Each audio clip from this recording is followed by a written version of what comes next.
Building influence is something anyone can learn.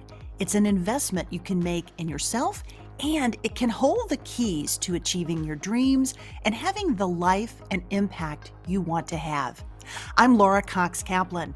I've learned a lot over 3 decades about building and sustaining influence and how using it and using it effectively can make a big difference in your life and career.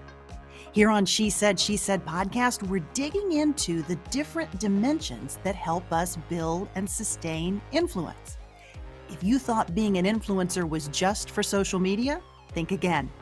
Whether you're starting a business, raising money for a cause, negotiating a promotion, running your household, or trying to connect with those who don't share your views, understanding and using the different dimensions of influence will increase your chances of success, whatever your goals may be. Listening to She Said podcast is a smart, efficient investment you can make in you. I'm really glad you're here, and I'm excited we're on this journey together.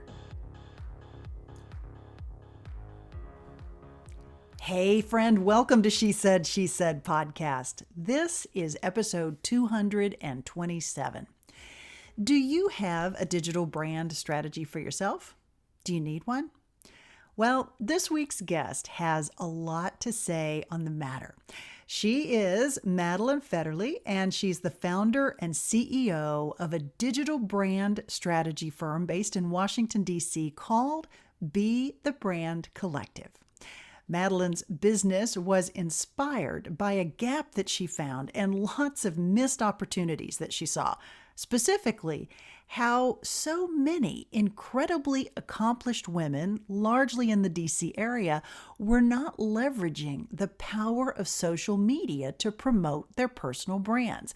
Now, friend, let's face it. It can all be a bit daunting and certainly overwhelming when you think about all the various platforms that currently exist and then the different tools that are embedded in each. And of course, they change all the time. Whether it's Instagram, LinkedIn, Facebook, or Twitter, figuring out which one is right for which purpose and then knowing how to use them and even more importantly, how to create a consistent approach that doesn't completely overwhelm you. Now, if it sounds like I speak from experience here, I do, which is why I was really excited to welcome the fabulous Madeline Fetterly to She Said podcast. Now, Madeline and her team help clients to identify goals, create compelling and authentic stories and content, and then to identify the right digital platforms to use to build credibility as well as influence through the power of their story. Story, as you know, if you're a regular listener to this podcast, is a particularly important component for building your influence and for creating a compelling, thoughtful digital presence that can be an important extension of that. Now, Madeline and her team work to take the guesswork out of building a personal digital brand, and that is what we dive into in this conversation, which is packed, literally packed, with great advice and perspective on how to build your digital brand or how to tweak your current efforts by using social media to promote your business or to position yourself for future opportunities. Maybe it's a new job that you're seeking, a promotion, a new client, a board role. The possibilities are literally endless. One of the most important themes that I think will jump out at you is what you might be missing by not creating a strong digital profile for yourself. Madeline and I talk about identifying your zone of influence, which is similar to your zone of genius. We talk about how to make your strategy sustainable so that it doesn't overwhelm you. We talk about why you can't really have an impact if all you do is share everyone else's content all the time. We talk about how and why it's so important to create a profile that is uniquely you and how important it is to find your voice and so much more.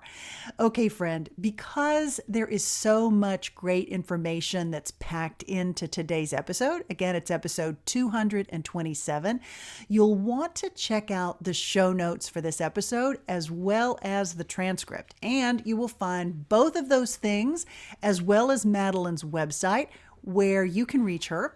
You'll find those things on my website at shesaidpodcast.com. Just click the episode 227. So if you happen to be driving or you're out for a walk, you do not need to pull the car to a stop or stop what you're doing in order to take notes. I have done all of that for you. And those things are ready and waiting for you on my website at shesaidpodcast.com. For now, though, here is my conversation with Be the Brand Collective founder and CEO, Madeline Fetterly. Enjoy. Madeline, welcome to She Said, She Said.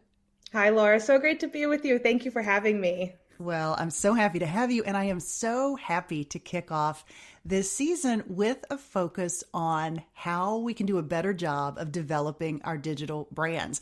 So to jump into the conversation, let's level set for our listener.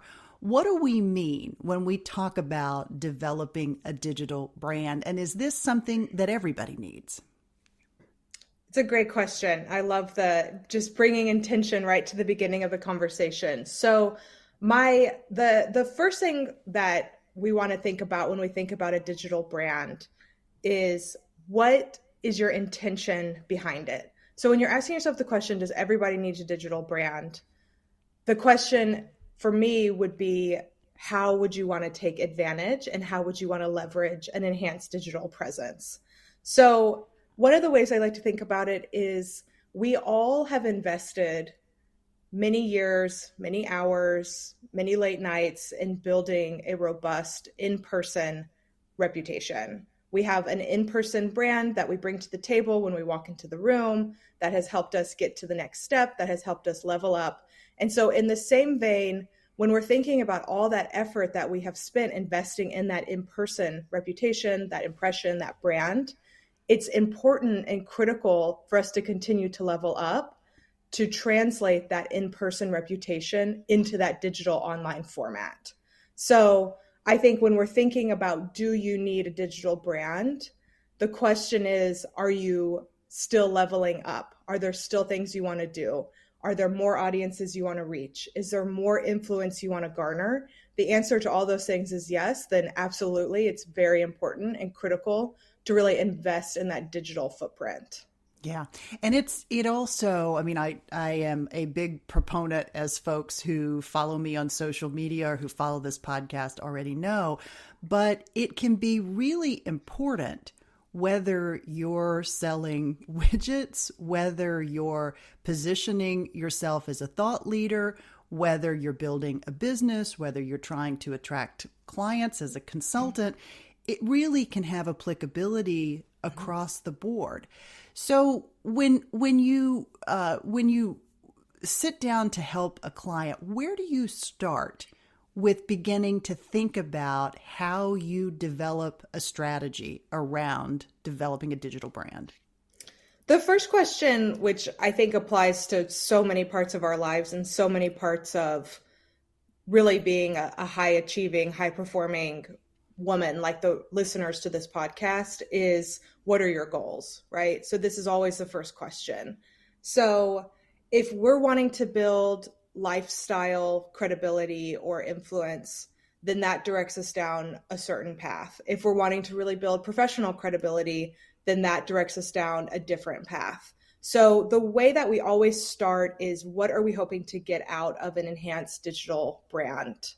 Are we looking, like you said, for business development? Are we just hoping to garner more influence? Are we building a thought leadership platform? Or perhaps, like a lot of our folks, we have causes, things that we care about that we want to amplify, and digital is a great space to be doing that.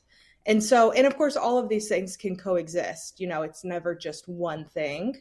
But I think anchoring the starting point from where, what we're hoping the end goal can be is the best place to start. For example, if we're really wanting to use digital and LinkedIn, et cetera, to make a big pivot, like to change a job or have a mid-career shift, then that really is a whole bank of strategy that complements but is unique to just wanting to build lifestyle influence. So it's really depends on taking the time to do the exercise, to ask yourself what do we want the end goal to be? And then we will back the strategy up from there.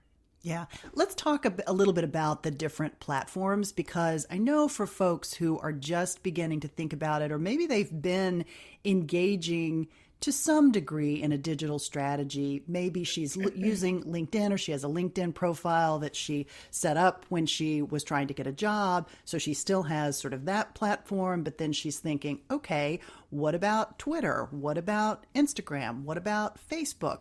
Maybe talk a little bit about the best ways to think about the different platforms, and then maybe a little bit about the different tools within those platforms, because you've got, static photo posts, you can share content, you can create reels and stories, and it can seem both really overwhelming and just very confusing when you're trying to figure out, okay, which one makes the most sense for me. So maybe give us some advice on how to think about the different platforms and the different tools that are out there.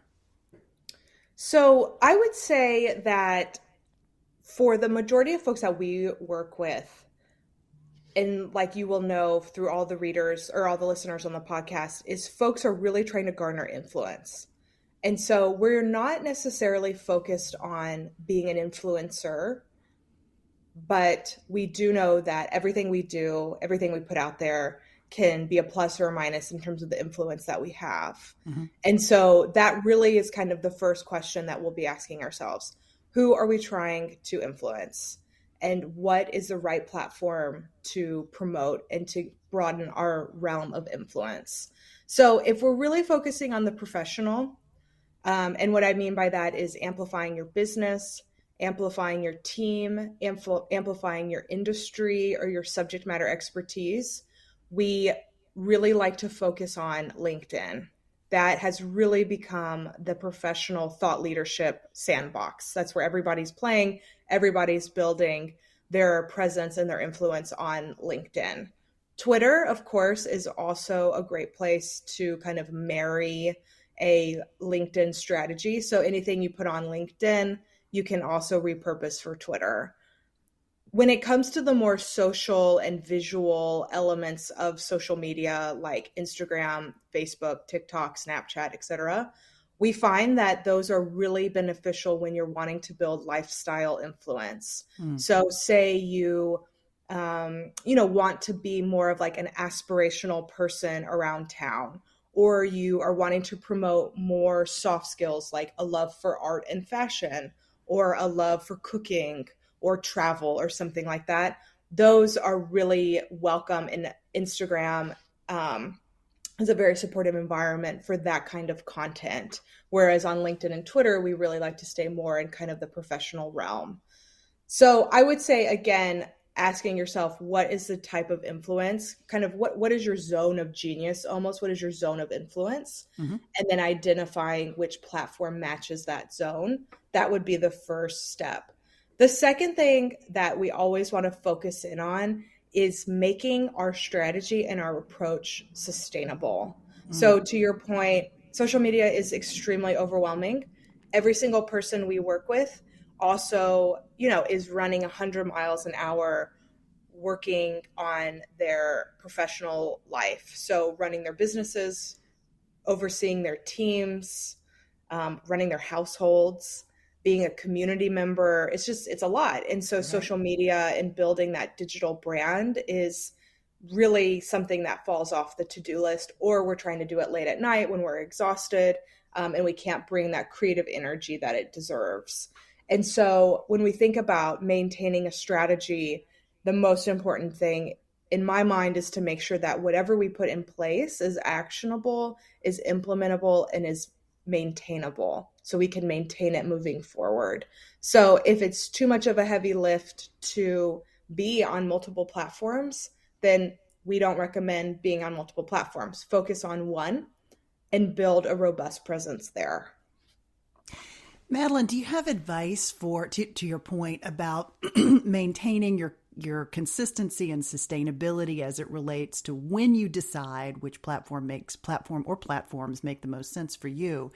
Maybe some advice on how you can create content in advance, or how you can work to kind of manage that schedule. And I know this is a big part of what you do in your business at Be the Brand Collective. I talked a little bit about who you are and who your clientele is in the intro for this episode, but maybe talk a little bit about advice that you have for planning your content, helping your clients plan their content so that it checks all these boxes, that you're meeting the right audience, that it's consistent, that it's authentic, to use that way overused but still really important word. Maybe talk a little bit about that.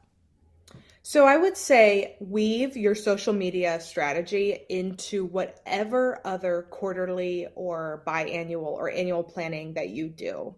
So I would say so much of the listeners, so much of high performing, high achieving women, we are planners, right? We know that the magic does not just happen. We have to make it happen. And so we plan for it. So I would say for anybody who works with us, we sit down together every other week and we discuss upcoming activity, content, engagements, things that would make sense to amplify. We also go through really robust exercise that we call message house building, or I call branding boot camp, where we essentially build a personal message house that identifies through the exercise, here are the 6 buckets of content that we are going to build posts around.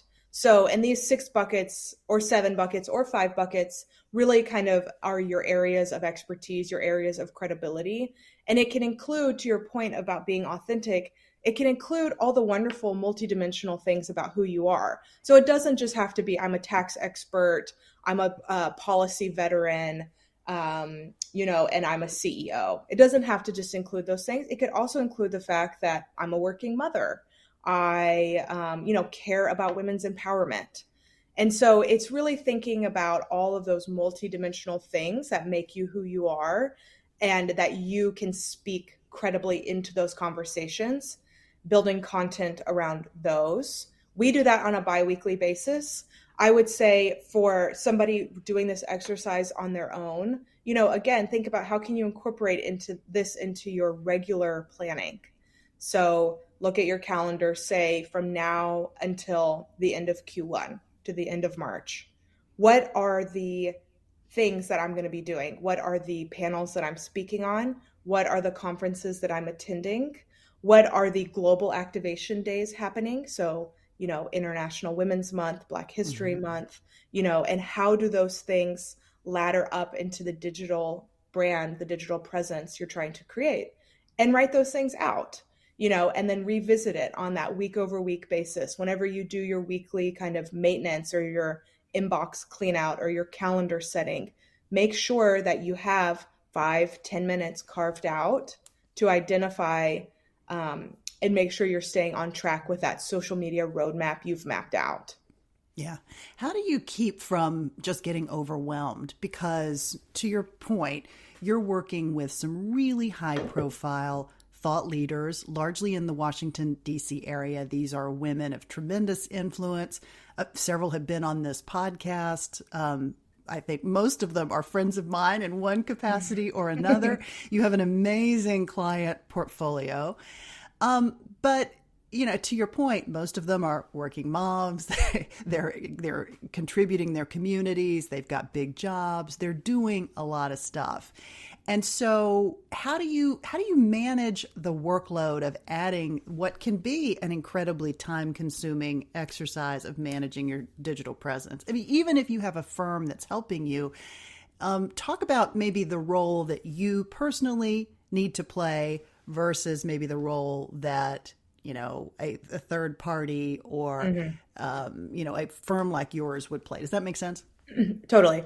So one of my big philosophies and how we start out with every partnership that we take with a executive woman is the client or the executive, they also have to be ready to do the work. So it doesn't just happen. Like, you are your brand, you are you. And so whatever comes to life online, it has to come from you.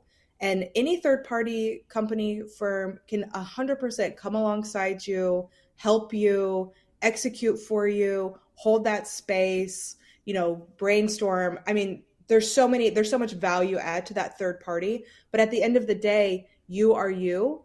And so you have to be ready to do that work. And so I would say, if you're not bought into the benefit of building an enhanced digital presence, it's probably not going to work out for you, because you need to invest the time, invest the energy, invest the resources in order to do it the right way. And I mean, from my perspective, and we've seen it time and again, like, the benefits are tenfold, people getting on boards, nonprofit, corporate boards, job pivots, big promotions, TV, all this kind of stuff that can come from an enhanced digital presence. But if you, again, we know the magic doesn't just happen. We have to work to make it happen. And so there are things like, showing up for the, I guess, I'm trying to think, really making sure that you're working in good partnership with that third party, I would say, is really important step. And also expanding your perspective in terms of what digital can bring to you. So one of the things we work through a lot, obviously our client base is here in Washington, D.C., and a lot of our clients have a political background. So they were in some sort of political administration, they were on the Hill, they've been corporate lobbyists. And so we know that when that's the case, a lot of these women have grown up behind really big bosses, and it's really hard to step out. Totally. It is so hard. And I think finding that right partner who's going to understand your world, who will come alongside you, who will say, we are going to start promoting you and talking about you, but we're going to do it in the right way. We're going to do it in a way that is sustainable, that is authentic to who you are. And then showing up and doing the work. I think that's, that is how it happens. Yeah. I love that you just said that, and it resonates so deeply with me. And I think you and I have talked about this in the past, that the point that you made about being an advocate for others. And if you've spent your entire career as a spokesman or spokesperson rather for someone else, for in a large corporate environment, that was the background that I came out of. So when I launched this podcast and, did this big career pivot on my own and found myself needing to have a point of view. I sat down and started doing interviews with people, but I didn't want to step on the message of a guest by offering my perspective. And what I found was I had to do that in order to build credibility with the audience, and that I needed to be much braver. And it was really scary to do that because I didn't have any experience in thinking about, well, this is actually what I think about this issue. Maybe talk a little bit about how you work with clients to get over that sort of what the problem that I had, which was kind of the psychological piece of, oh my God, can I really do that? Can I really jump out there and say this on my own? Talk about how you coach them through that. Imposter syndrome is something that we all have.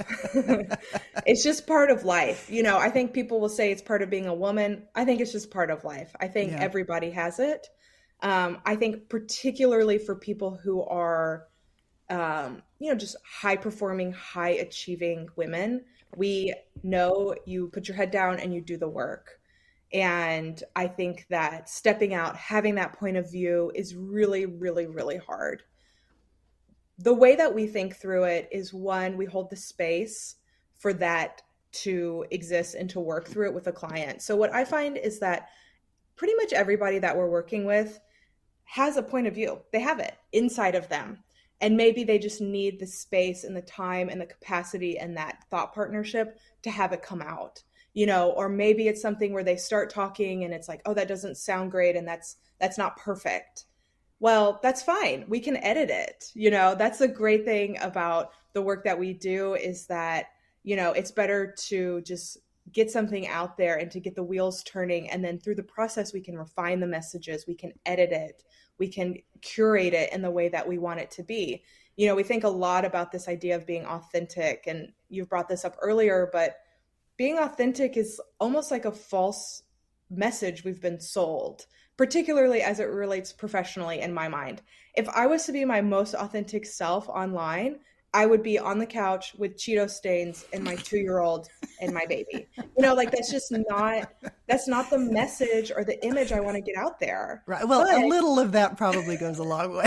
yeah, everybody loves the babies, but like that's not the professional image I want to have. However, right. I'm a mother, I'm a working mother. That's very important to me. And so there are parts of that I will put online, but it's curated, right?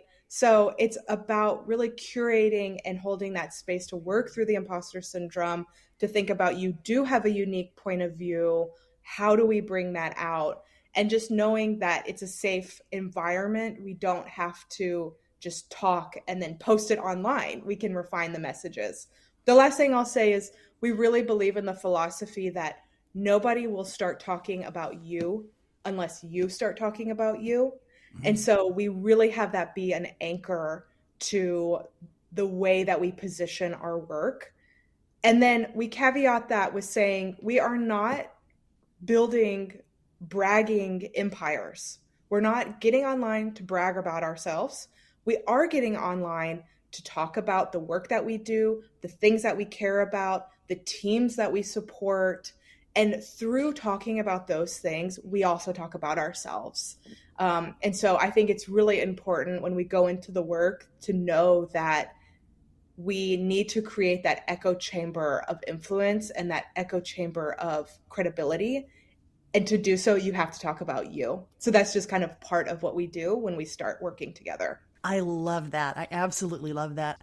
Maybe let's talk about sort of mistakes that you see clients make, maybe the number one mistake that you see with some consistency, or the kind of thing that you have to help maybe unwind, where people have made some mistakes in terms of developing their digital strategy.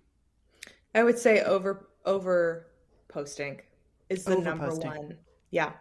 I think that people will come in with a lot of energy, which is great, and be a little overzealous in terms of the frequency of content that they're putting up. I think it makes a lot of sense if you think about it, especially for the non-millennial generation. So the generation, your cohort, Laura. Mm-hmm. Probably one of the most comfortable platforms is Twitter.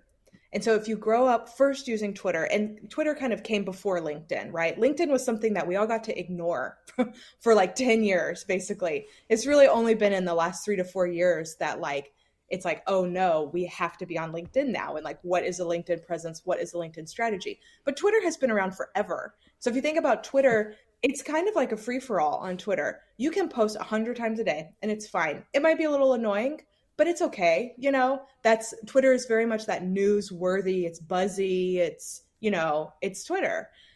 And so people who are comfortable on Twitter will then try to translate that strategy to LinkedIn. And that's not correct. That is not the right strategy. On LinkedIn, 1 or 2 a week is plenty. We do not need to be doing more than that.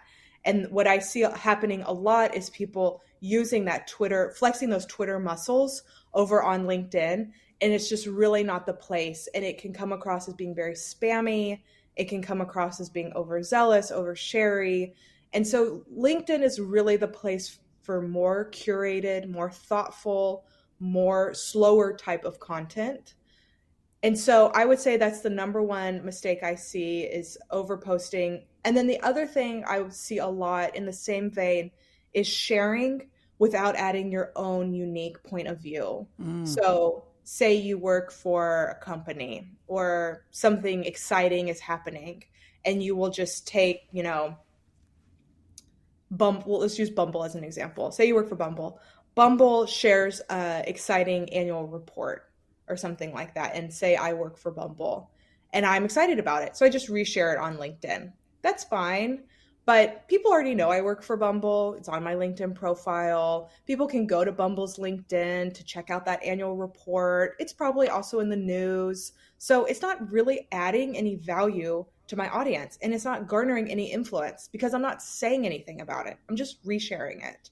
And so instead, a better strategy would be to take that same post, add 2 or 3 sentences about why I think it's important, how I contributed to the annual report, what my value add was there, maybe tag in my colleague, my boss, something like that, and then share that.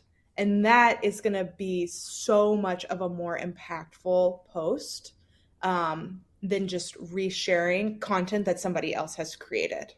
Yeah. It's interesting that you say that oversharing is the number one thing that you see. I thought you were going to say undersharing or maybe overthinking posts because I find that I will sometimes, oftentimes, maybe think too much about a post that's going up and, because I was trained that way, right? I was trained to be a spokesperson for others and other causes. And so I was always extremely careful about anything that I would put out in the public domain, which, by the way, I think is a good practice that everyone should at least consider. But getting the balance right between overthinking and being careful is obviously kind of a big delta.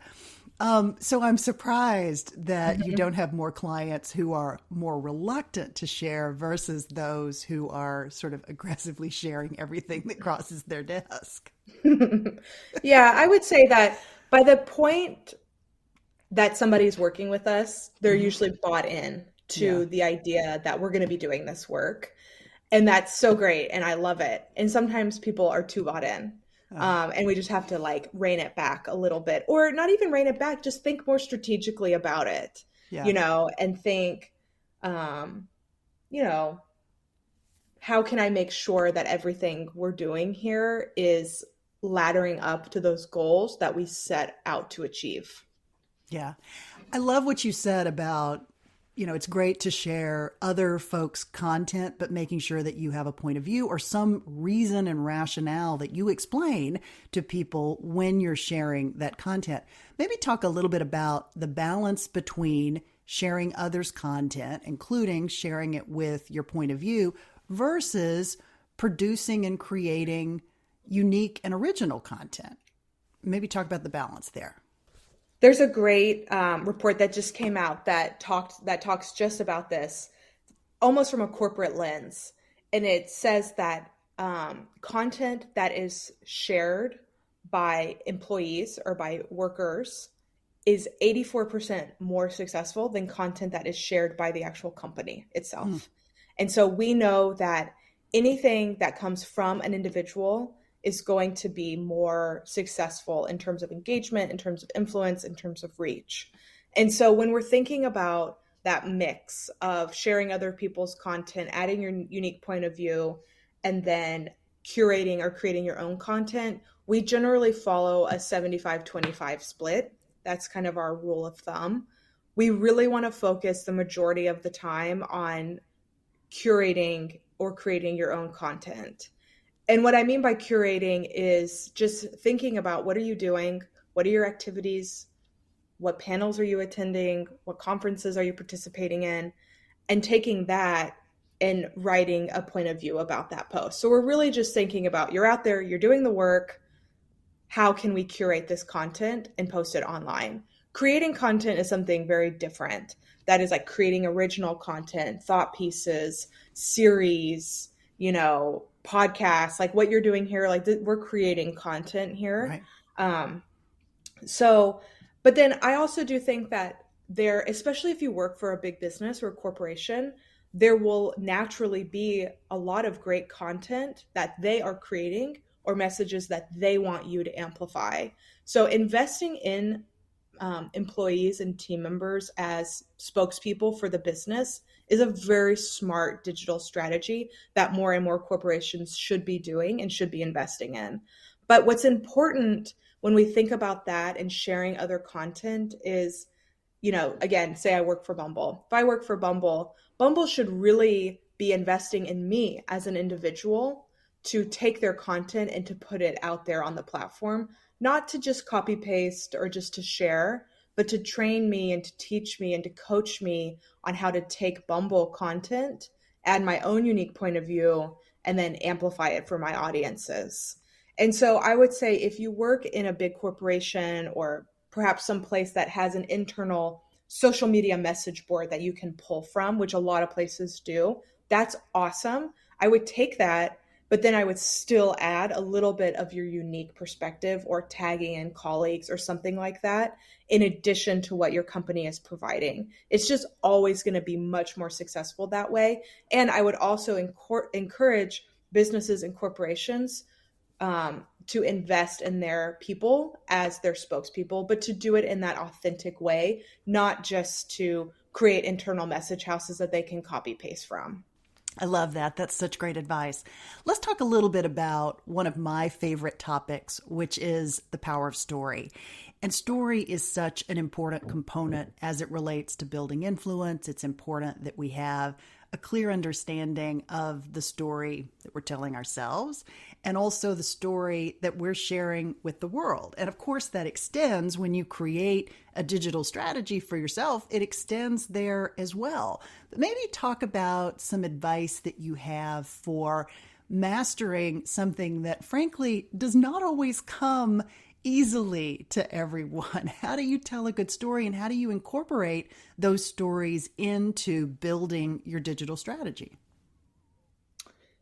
So I would say that as we think about how this work comes to life in real life, in person, we're in a room, we're networking, and we make a connection with somebody. And we probably have like a personal elevator pitch or a personal introduction or 3 or 4 sentences about us that we kind of have on repeat. It's the same idea for digital storytelling. So you want to really start with with the work that you have already done to get you where you are. All of those years of investing in yourself, of hard work, of trying to build credibility, influence, etc. And then you want to curate it to fit your online narrative. So when we think about storytelling, I think, again, such a critical, important piece of it is to remember you are a person, you are you. There are so many wonderful things about you that have gotten you to where you are. Hard work, experiences, your background, pivots, failures, successes. These are all really important things about your brand narrative that you want to spend some time thinking about, thinking what are the key messages here that I can leverage and utilize to really build a cohesive online story. So I think that includes not being shy about who you are. It includes thinking thoughtfully about it. I always think going through actual brand building exercises, building that personal message house, writing it out, taking 30 minutes to say, what is that 5-second impression, 10-second impression I want to leave with somebody? What are the 6 areas of expertise or 6 experiences I want to be talking about? What is the tone or the kind of flavor, the zest that I want to add into the language that I'm using? And write it out and think about, leveraging all of those critical pieces when you're building that online brand narrative. One kind of best practice or trick that I have when you're thinking about that brand story is when somebody visits your page, whether it's LinkedIn, whether it's Twitter, whether it's Instagram, you want people with 3 or 4 scrolls of their finger to really actually get a very good sense of who you are. It should be consistent. If you're just posting about random stuff all the time that has no consistency, there's no story there. There's no narrative. There has to be a through line. And so focus in on those areas of expertise or those areas of things that you care about and build a steady drumbeat of story, of narrative around those things so that when somebody does go to visit you, they will really get a sense of who you are. It's not about the last 5 jobs you had, it's about who you are. That Mm-hmm. is the most important thing when we are building a brand narrative and an online presence. Yeah, I love that. That's such great advice. Madeline, I'd love for you to talk a little bit about your own origin story and how you got into this work. You've got an amazing background. Maybe talk a little bit about how Be the Brand Collective came about and how your own personal story and experiences have informed this work. Be the Brand has been such an unexpected surprise. So I have always had a heart and a passion for back in the day I would call it women's empowerment. Now I would call it women's leadership. Mm-hmm. I grew up in a extremely matriarchal family in West Texas. We all, had things about us that were unique that we brought to the table that added to the family dynamic. So I always really kind of believed in the power of women leaders. And when I grew up and got older and really realized kind of some of the gaps that are lacking in terms of women in the public space, women, of course, in leadership roles, et cetera, it really, fueled and ignited a fire within me to really understand that, to work in that space more, and to really promote and amplify women and women's voices. So I had the wonderful opportunity for many years to work at a nonprofit called Vital Voices that Right. does just that works in women's leadership. I know you know it well, Laura. I do. Yeah. And it's such an important and critical nonprofit that works exactly on this, investing in women leaders. So while I was there, I had the wonderful opportunity of getting to know so many incredible women here in the United States and around the world, and being really inspired by them and wanting to learn from them and understand them better, and going to look them up online afterwards to share their stories with my mom, my sister, my friend, and just realizing they had almost no digital presence. And just understanding that this was such a shame, this was such a missed opportunity. And so that really ignited the idea behind Be the Brand. So I, just kind of started out with this idea that there are so many incredible women out there doing the work, who have put in decades of hard work, who have a lot of credibility and have incredible in-person reputations, but have no digital presence. And thinking that this was such a shame and that this was a problem that really needed to be solved, because we know that investing in that digital presence, having that digital brand, that digital footprint really is critical now to leveling up, to getting the next opportunity, the next step. We know that, employers want executives, want C-suite executives to have a digital presence. You have to have a thought leadership platform now and be recruitable for television, for panels, for keynotes. And so, but if you don't have any kind of digital footprint, then it's going to be very challenging and almost impossible to get there. I was talking to a friend who works at a PR firm recently, and she was telling me that when somebody comes to her and says, I want to do TV, the first thing that they do is they look them up online and they say, do they have some sort of digital presence? Is there something there to amplify? Right. And it's the same idea. Before you head into a meeting with somebody, before you go into a job interview, they are going to be looking you up online. And so it's really critical to not only take the work that you've done and translate it into that digital format, but also continue to feed and water it so it continues to grow as your career continues to grow and evolve. Yeah, I love that. So, how can folks find you if they're looking for some help developing their digital strategy, if that's part of their series of goals for the year 2023? How can they find you and how might they go about working with you? Well, first of all, thank you for asking that question. And I will obviously put links in the show notes to where you can find Madeline as well, but it's good for her to tell you here on the podcast as well. So there are so many ways to work with us, and I have a great team around me. So we are, open for business, as they say. We have a website. You can find us at bethebrandcollective.com. You can always email us directly through that. We're, of course, on social as well, Be the Brand Collective on Instagram and LinkedIn. In terms of working with us, there are several different paths that we do. We do short-term engagement with folks that are really looking to invest in building that personal message house, understanding, identifying what is the brand story, what is the brand narrative, and then what are the actions we need to take in order to get that narrative online. So that's short-term engagements. We do longer-term kind of engagements with executives and really kind of senior leading ladies or leading women in terms of doing all of that branding work. And then we stay on with them and we execute on their platforms. We find, again, like I said, consistency is so important. If you're going to really build something, you need to be doing it consistently. And so we offer very high touch services where we meet with folks on a bi-weekly basis. Like I said, we create content on that weekly basis. We post on their channels.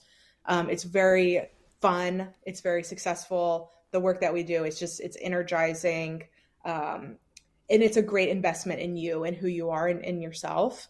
And then, of course, we do workshops where we meet with teams or with companies to, really think about how does the individual bring that digital presence to life online. We also do things like SWOT analysis, like this, looking at the strengths, weaknesses, opportunities, and threats of your online presence. So if you're perhaps wanting to build a LinkedIn, but you don't know where to start, or maybe you have a LinkedIn and it's been neglected for 3 years, we'll go in and kind of look at it, clean it up, get it ready to be relaunched, so to speak.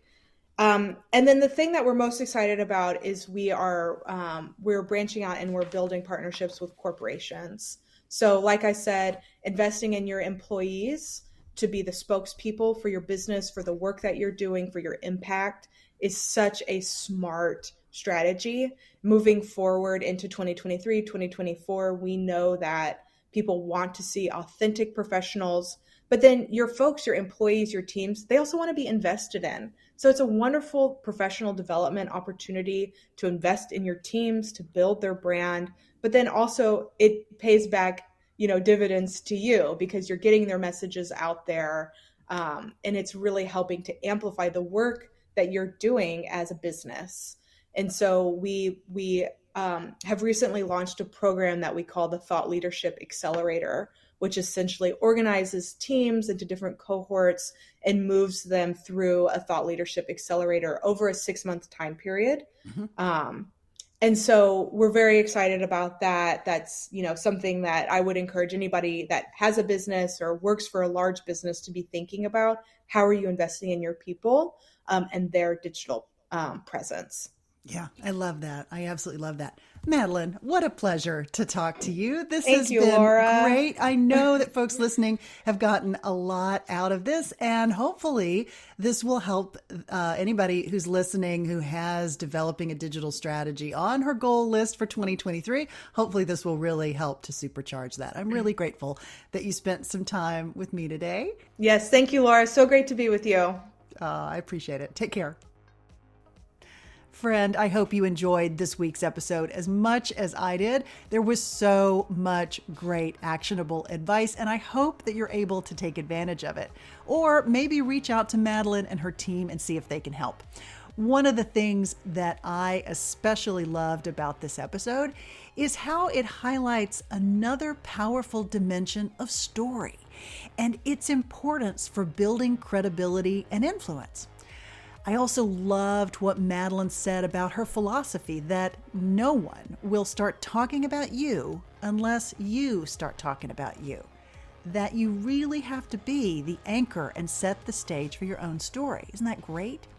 If you enjoyed today's episode, consider sharing a little love with me in the form of a nice review on iTunes or wherever you're listening. I'd be so grateful. Until next week, you take care, and I'll talk to you again real soon. She Said podcast is a weekly production of She Said Media.